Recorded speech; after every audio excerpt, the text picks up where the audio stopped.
Good morning. Ayan, another day po. Trying to keep fit and healthy.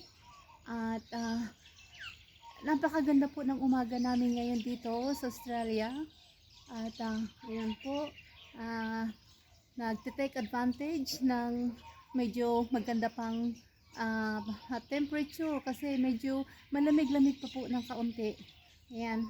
So, yun nga po, kailangan ay i-maintain natin ang ating mga strong bones. Kailangan ay magkaroon tayo ng strong bones para po magawa natin lahat ng mga ating mga task. Marami po tayong mga ginagawang trabaho, di ba? At kailangan natin ay maging fit and healthy. At yun nga po, para magkaroon tayo ng strong bones, ma-maintain natin sila, mag-take lang po ng, ayan, acai berry. Acai berry, napakasarap na, healthy pa. Ayan. At hindi lang po strong bones, ito po ay nakakatulong pa rin sa pag-maintain ng ating sugar level. So, yung ating pong diabetes, ayan, pwedeng makontrol ng acai berry. At ganun din po si barley. Ayan. Maganda sa ating gut issues. Ayan, kung may mga digestion problem. At yun nga po, sa pag-maintain din ng ating strong bones. Ayan po, weight loss. Ayan po, barley.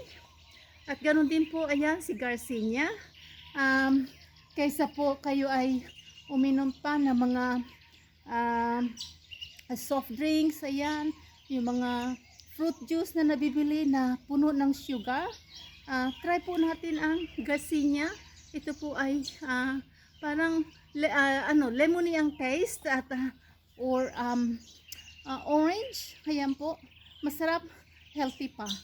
So subukan niyo sila at try natin na tulungan natin ang ating sarili na maging healthy talaga. Prevention is better than cure. Kaya yan po, try natin yan. Si acai berry, si barley, si Garcinia. Ayan. So, good morning and stay healthy.